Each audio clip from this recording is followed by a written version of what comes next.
Mon fils a crié. Tu es un fardeau pour notre famille. Sors. Je me suis levé et je suis parti. Avant de partager mon histoire sur cette grave trahison de la part de ma famille, pouvez-vous, s'il vous plaît, prendre un moment de votre temps pour soutenir notre chaîne en vous abonnant, en aimant nos vidéos et en les partageant avec vos proches? Votre soutien signifie beaucoup pour nous. Maintenant, passons à notre histoire. Je m'appelle Dolores Whittaker, et il y a 5 ans, j'ai vendu la seule maison que j'avais jamais possédée pour emménager avec mon fils Quincy et sa femme Ayana. C'était un mardi soir, vers 19h30, exactement comme la nuit où je suis arrivé chez eux, avec 2 valises et un espoir silencieux, passer mes dernières années enveloppées d'amour et de chaleur familiale. Mais au lieu de cela, je me suis retrouvé à serrer ma fourchette tandis qu'Ayana s'éclaircissait la gorge. Quincy, mon fils unique, refusait de croiser mon regard. Grand-mère, dit doucement Jordi, mon petit-fils de 13 ans. Tu regardes encore cette horloge. Je lui ai souri doucement. Il était le seul dans la maison qui faisait encore attention à moi. Elles donnent leur mieux que toutes ces montres intelligentes, répondis-je en tapotant la montre antique accrochée au mur. Ayana, assise en face de moi au bout de la table, leva les yeux au ciel si fort que je crus qu'elle voyait son cerveau. C'était son geste préféré, un dédain soigneusement dissimulé derrière une fausse politesse. Quincy, son mari et mon fils, s'affairaient à découper le pain de viande. Il était grand, rasé de près, avec une apparence calme qui faisait croire qu'il était un saint. Mais je savais qu'il n'en était rien. Il avait maîtrisé le silence comme une arme. Il n'élevait pas la voix, ce n'était pas nécessaire. Tante D, dit sèchement Ayana. Elle ne m'appelait jamais maman ou mama. S'il vous plaît, ne commencez pas ce soir. Je ne commence rien, répondis-je en piochant dans ma salade. Jordi posa une question. De l'autre côté de la table, Talia, leur fille de 16 ans, ne leva même pas les yeux. Ses yeux restaient rivés sur le téléphone caché sous la table, ses doigts dansant comme ceux d'une pianiste sous cocaïne. Ses longues tresses balayaient son visage, cachant le regard adolescent que je connaissais trop bien. Talia, dis-je doucement, peux-tu poser le téléphone pendant qu'on mange? Cette simple demande, que je faisais depuis des années, fut l'étincelle qui mit le feu aux poudres qu'Ayana refoulait depuis des mois. Seigneur, aie pitié, gémit-elle en posant sa fourchette d'un coup sec. Faut-il qu'on revienne là-dessus tous les soirs? Tous les soirs? Pourquoi as-tu toujours ton mot à dire sur tout? Je me figeai. Jordi baissa les yeux. Le doigt de Talia s'arrêta. Quincy ne s'y a même pas. Je commençais juste. Tu t'en mêlais, c'est tout, continua Ayana, de plus en plus énervée. Toujours à t'en mêler. À chaque repas, chaque matin, chaque conversation, il faut toujours que tu t'immisces. J'ai emménagé parce que tu as dit que tu aiderais avec les enfants, les tâches ménagères, me coupa-t-elle en repoussant sa chaise. Et pourtant tu ne fais que critiquer, comme si tu dirigeais tout. Je regardais Quincy. Mon fils. Mon unique enfant. Il s'éclaircit la gorge et posa son couteau. Maman, dit-il calmement. Je pense qu'il faut que je sois honnête ce soir. Ça y est, pensai-je. Je crois que tu ne réalises pas la pression que ta présence ajoute à ce foyer. De la pression? Demandai-je, abasourdi. J'ai vendu ma maison pour être près de vous. J'aide à la cuisine, avec les enfants. Tu refais les choses après le ménage, tu expliques à Ayana comment plier les serviettes, quel assaisonnement utiliser. Tu transformes les petites choses en leçons. Et franchement, soupira-t-il, ces dernières années n'ont pas été paisibles. Mes mains tremblaient légèrement, mais je les gardais sous la table. Et tes histoires sans fin, ajouta Ayana en ricanant. Personne ne se soucie de savoir depuis combien de temps le pain coûtait 40 centimes ou comment tu as rencontré papa à la patinoire. Ce n'est pas un film. Mais Jordi demande parfois. Ils sont juste polis, dit Quincy en m'interrompant. Ils n'ont pas besoin de cours d'histoire à table. Je regardais mon fils. Le garçon que j'avais élevé. Le garçon pour lequel j'avais tant prié. Ayana se leva, le visage crispé par la rage. Tu vis ici, mais ce n'est pas ta maison. Tu es toujours là, à écouter, à observer, à juger. C'est épuisant. Un instant passa. Et puis, plus fort cette fois, elle hurla. Tu es un fardeau. On ne veut plus de toi ici. Le silence qui suivit résonna dans mes os. Le téléphone de Talia tomba par terre. Jordi cessa presque de respirer. Quincy s'essuya lentement la bouche avec une serviette, comme s'il s'apprêtait à faire une déclaration à la presse. Ayana, dit-il, je ne pense pas que ce soit le plus constructif. Ne fais pas semblant, Quincy, répliqua-t-elle en se tournant vers moi. C'est elle ou moi? Je regardais mon fils. Il allait me défendre. Il le ferait, sûrement. Mais il ne leva même pas les yeux. Il ne dit pas non. Je pense juste que maman a besoin de prendre le temps de réfléchir, marmonna-t-il. Les larmes menaçaient de couler, mais je ne les laissais pas tomber. Je me redressai lentement, comme je l'avais fait pendant 30 ans en tant qu'institutrice. Le dos droit. La voix ferme, même si je m'effondrais intérieurement. Ce sera nécessaire, dis-je. Je ferai mes valises ce soir. Grand-mère, non. S'exclama Jordi en se levant brusquement, renversant sa chaise. C'est exactement ce qu'on veut dire, rétorqua Ayana. On manipule les enfants, même maintenant. Je regardais Jordi. Talia. Le garçon qui me serrait encore dans ses bras après l'école, et la fille qui s'asseyait sur mes genoux quand je lui lisais des histoires. Et enfin, je regardais mon fils, une dernière fois. Puis je montais l'escalier, chaque pas plus lourd que le précédent. Non pas à cause de l'arthrite, mais parce que je savais qu'il n'avait jamais vraiment voulu de moi là. À l'étage, je pénétrais dans la petite chambre d'amis qui avait été la mienne pendant 5 ans. La plus petite chambre de la maison, coincée entre la buanderie et le sanctuaire rose et violet de Talia, son adolescence. Les murs étaient encore nus. Le seul vestige de mon ancienne vie était une photo encadrée, délavée, de Quincy tout petit, assis sur mes genoux, les joues tachées de gâteau au chocolat. Il riait, la tête renversée en arrière, cette même fossette qui me faisait fondre. Et voilà que ce même garçon avait silencieusement accepté de me mettre dehors. J'ouvris le placard et sortis la vieille valise marron que j'avais apportée le jour de mon emménagement. Elle sentait encore légèrement les boules de cèdre et l'huile essentielle de citron. Je la déposai délicatement sur le lit. Chaque mouvement me semblait lent et surréaliste. Je pliai mes pulls comme par automatisme. Je rangeai mes chaussures, mes livres, ma boîte à pilules, et l'écharpe du dimanche que je ne portais qu'à l'église. Je sortis la petite boîte à bijoux qui contenait encore la fine chaîne en or que Quincy m'avait offerte avec son premier salaire. J'envisageais de la laisser, mais je la fourrai dans la valise. On frappa doucement. Jordi se tenait sur le seuil. Les manches de son sweat à capuche s'étiraient sur ses poings comme un enfant. « Grand-mère, tu pars vraiment ?»« Je pars, ma puce, dis-je en pliant un chemisier. »« Où vas-tu aller ?»« Il est presque 21h. J'appellerai ma vieille amie Miss Thelma. Elle a une grande maison à Pine Grove. Tu te souviens d'elle ? Celle qui t'a donné tous ces biscuits au caramel l'automne dernier. » Jordi fit une grimace. « Oh, ces chats étaient partout. » Je ris doucement. Elle a toujours eu un faible pour les personnes errantes également. Jordi intervint, les yeux pleins de peur. « Mais, pourquoi ? Tu as dit que les gens qui s'aiment restent ensemble ? » Mon cœur se tordit. Parfois, l'amour ne suffit pas à garder les gens dans la même maison, Jordi. Parfois, les gens ont besoin d'espace pour comprendre les choses. Il semblait sur le point de pleurer. Maman a dit, tu peux revenir si tu apprends à respecter ses limites. Limites ? J'ai presque ri. Cette femme avait transformé la manipulation en maternité. Chérie, dis-je en posant ma main sur son épaule, le respect fonctionne dans les deux sens. Il s'agitait. Je peux avoir ton numéro ? Au cas où je voudrais t'appeler ? Je l'écrivis soigneusement sur un morceau de papier et le lui remis. Appelle-moi. Tu peux aussi le donner à Talia. Alors qu'il pliait le billet et le glissait dans la poche de son sweat à capuche, nous l'avons tous les deux entendu, le claquement sec des talons d'Ayana dans le couloir. Elle apparut dans l'embrasure de la porte, les bras croisés, les yeux plissés. Jordi, les devoirs. Maintenant. Mais maman ? Il s'attarda une seconde, puis me regarda avec une impuissance que seul un enfant peut ressentir. Je t'appellerai, murmura-t-il, puis il s'éclipsa. Ayana s'avança davantage. J'espère que tu ne remplis pas la tête de ce garçon de culpabilité. Je ne le ferai jamais, dis-je en fermant ma valise. Contrairement à certaines personnes, je n'utilise pas les enfants comme pions. Son visage tressaillit. Tu as toujours pensé que tu étais meilleur que moi ? Non, répondis-je calmement. Je t'ai toujours regardé avec amour, mais aussi avec inquiétude. Surtout maintenant. Si tu aimais vraiment Quincy, elle craqua. Tu arrêterais d'essayer de contrôler notre maison. Ma main agrippa la poignée de la valise. C'est comme ça que tu appelles ça ? Du contrôle ? Prendre soin de ma famille ? Elle s'approcha. Nous savons ce que tu as vu. Ce que tu as entendu. C'est la vraie raison pour laquelle tu pars, n'est-ce pas ? Donc, elle avait des soupçons. La vérité que j'avais enterrée depuis 3 ans venait enfin d'émerger. Tu nous as observés, murmura-t-elle. Écoutant, jugeant. Non, dis-je fermement. Je vis simplement ici. Et c'est justement le problème. Ayana tourna brusquement les talons et quitta la pièce avant que je ne puisse en dire plus.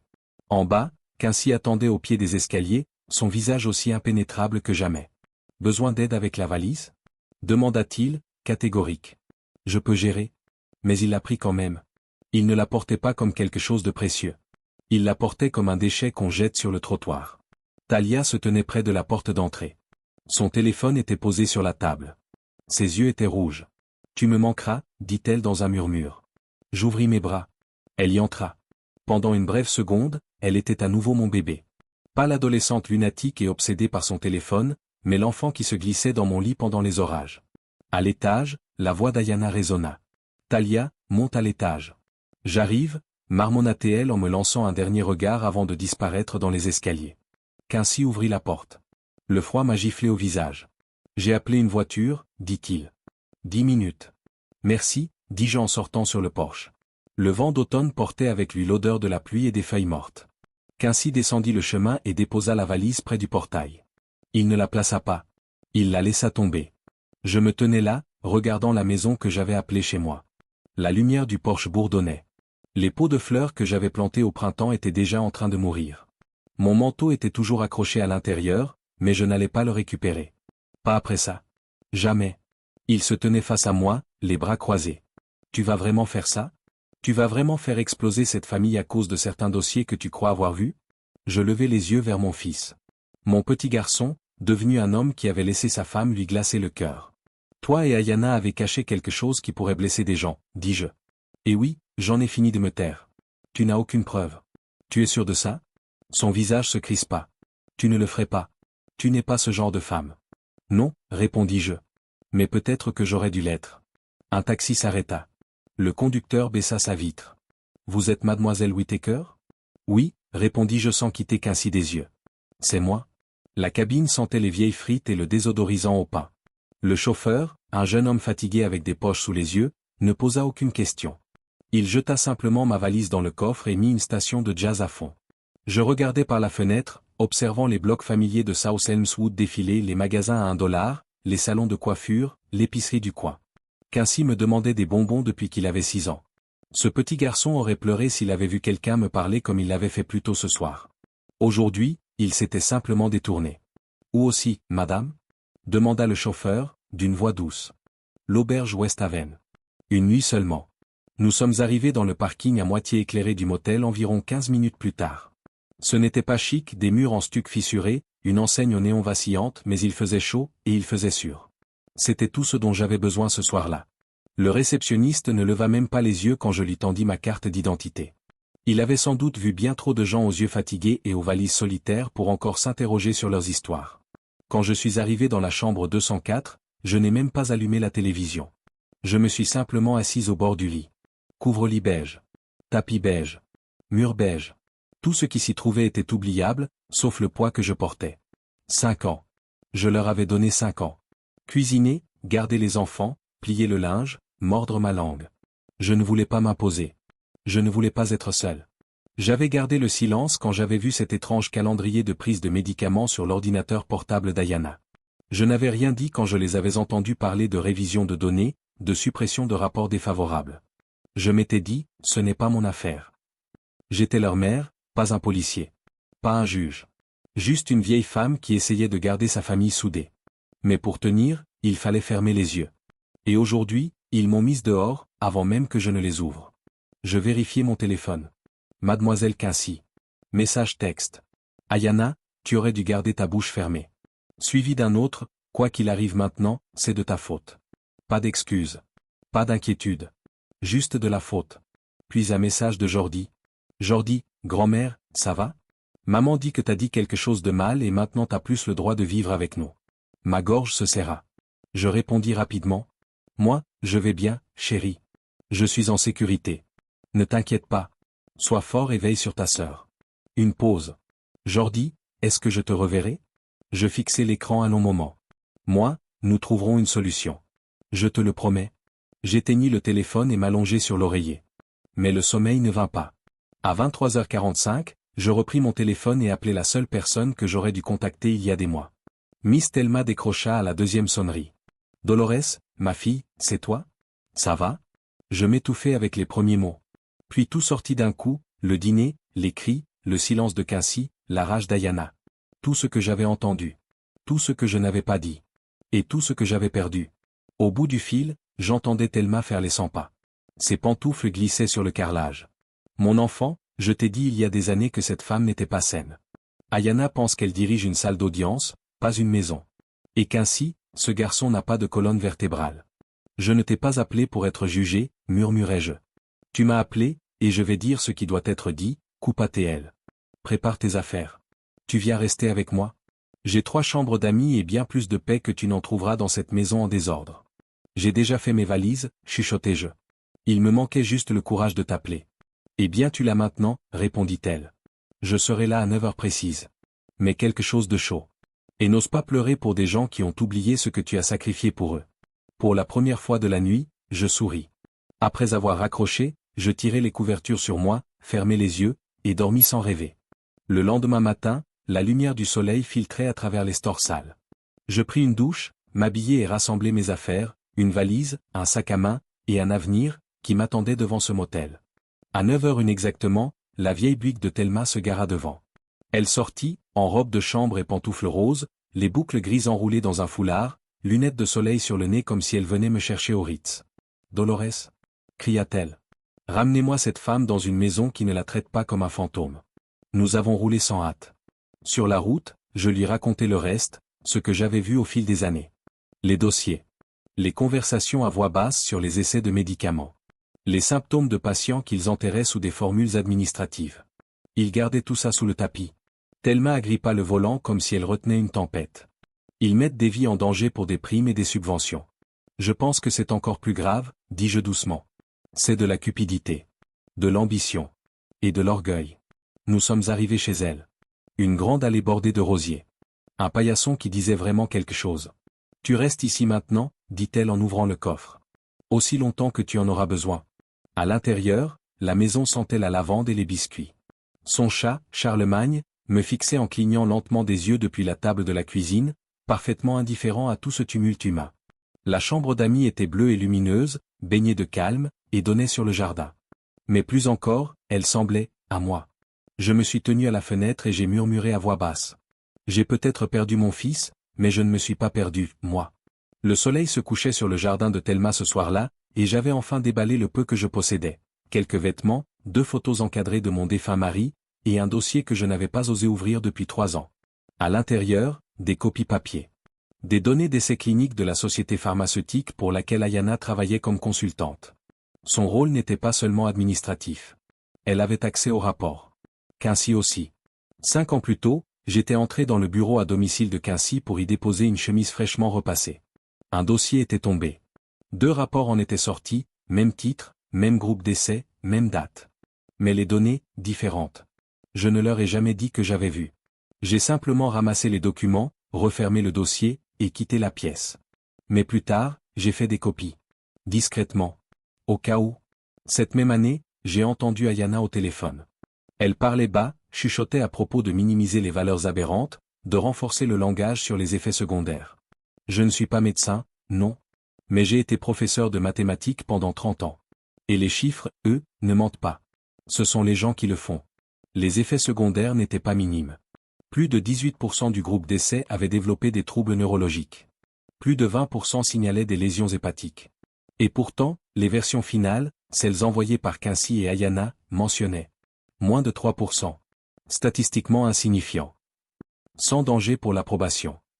J'ai gardé ces documents cachés dans mon tiroir. Je me suis convaincu que je me faisais des idées. Que quelqu'un d'autre finirait bien par le remarquer. Que parler, détruirait ma famille. Mais aujourd'hui, il n'y avait plus de famille à protéger. Le lendemain matin, Thelma était déjà en cuisine. Elle faisait frire de la dinde, du bacon, versait du jus d'orange comme si on préparait un pique-nique. Elle glissa une enveloppe en papier craft vers moi. « Tu es sûr de toi ?» Je la regardai droit dans les yeux. « Non. Mais il est temps. » Elle hocha la tête. « J'ai déjà appelé le docteur Darnell. Le président du conseil d'examen médical. Il me doit une faveur. Il te verra demain. » Je baissai les yeux sur ma tasse de thé. Cela pourrait ruiner la vie entière de Quincy. Thelma se pencha vers moi. Il a pris cette décision le jour où il a choisi de cacher la vérité au lieu de protéger les gens. Le lendemain, je me trouvais assise face au docteur Darnell. Son bureau était calme, rempli de livres, de diplômes encadrés, de plaques en laiton. Un homme noir âgé, à la voix douce mais aux yeux perçants. Il feuilleta les pages. À chaque feuille, son visage se fermait un peu plus. « C'est suffisant pour ouvrir une enquête formelle, dit-il enfin. Vous comprenez les conséquences ? Oui. Je comprends. Il est probable que cela devienne public. Je sais. Et votre fils ? Sa femme ? Je pris une grande inspiration. Ils ont déjà été clairs. Je ne fais plus partie de leur vie. Il hocha la tête. Alors, commençons. Le week-end suivant, la nouvelle fit l'effet d'une bombe. Une lanceuse d'alerte dévoile des données falsifiées. Une clinique locale suspend ses activités. Corruption dans les essais cliniques. Les titres des journaux étaient plus violents encore que la dispute qui m'avait poussé à partir. La clinique de Quincy fut fermée temporairement. Ayana fut suspendue de son rôle de conseillère. La société pharmaceutique, dans un communiqué froid, prit ses distances avec les conclusions altérées. Aux infos locales, un clip montrait Quincy escorté hors de son bureau par des enquêteurs. Il avait le regard vide. Il n'a rien dit. Ce soir-là, le téléphone sonna. C'était Ayana. « Tu te prends pour une sainte, hein » siffla-t-elle. « Tu crois que révéler tout ça te rend vertueuse ?»« Non, dis-je simplement. Mais me taire aurait fait de moi une lâche. Tu as détruit ton propre fils. Ton propre sang. Non. Il s'est détruit tout seul. J'ai juste arrêté de faire semblant. » Elle raccrocha. 2 minutes plus tard, le téléphone sonna à nouveau. Cette fois, Quincy. J'ai failli ne pas répondre. Sa voix était glaciale. J'espère que tu es fier de toi. J'ai avalé difficilement ma salive. Tu m'appelles pour me menacer, ou pour me demander pourquoi c'était important? Silence. Puis il souffla dans le combiné. Tu aurais pu me parler. Pas besoin d'aller au conseil. Je t'ai parlé, Quincy. Tous les jours. Chaque fois que je t'ai offert mon aide. Chaque fois que je t'ai dit que je t'aimais, et que j'ai eu droit au silence. Il ne répondit pas. Tu as choisi l'ambition plutôt que l'éthique. J'ai choisi la vérité plutôt que le confort. J'ai tout perdu, murmura-t-il. Mon travail, ma réputation, ma famille. Et moi? Tu crois que je n'ai rien perdu?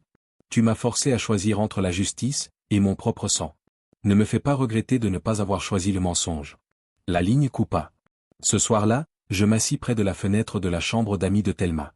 Dehors, le vent soufflait. Les feuilles bruissaient comme si elles chuchotaient des secrets.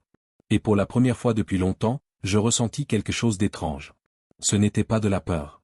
Ni de la peine. C'était de la paix. Ni regret, ni colère, mais paix. 3 mois plus tard, Elmswood était recouvert d'un fin duvet de neige de février. Les matins étaient plus calmes. Plus de cris à l'étage, plus de portes qui claquent, plus de silence gênant à table. Juste le doux bourdonnement du radiateur de Miss Thelma, l'odeur des flocons d'avoine à la cannelle, et le bruissement occasionnel de son journal, tandis qu'elle lisait les retombées du scandale que nous avions déclenché. Le procès était toujours en cours. Quincy avait accepté une négociation de peine. Ayana faisait toujours l'objet d'une enquête. Leur clinique était définitivement fermée.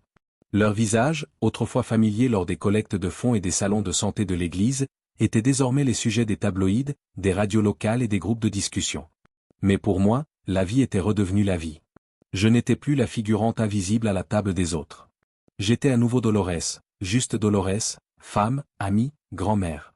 Et c'était important. Je passais mes journées à faire du bénévolat à la bibliothèque locale, à enseigner les mathématiques aux candidats au GED. Chacun d'eux me rappelait qu'ainsi quand il était petit, vif, mais têtu. J'avais aussi recommencé à cuisiner, ce que je n'avais pas fait depuis des années. La maison de Thelma sentait toujours le pain aux bananes chauds ou les muffins au pain de maïs beurré. La retraite sent meilleur quand on utilise ses dons, aimait dire Thelma. Mais même dans ce nouveau chapitre, une partie de moi reste à l'écoute de mes petits-enfants. Cassandra, 16 ans, s'exclamait parfois. Sa voix était plate au début, prudente, mais petit à petit, elle s'adoucissait.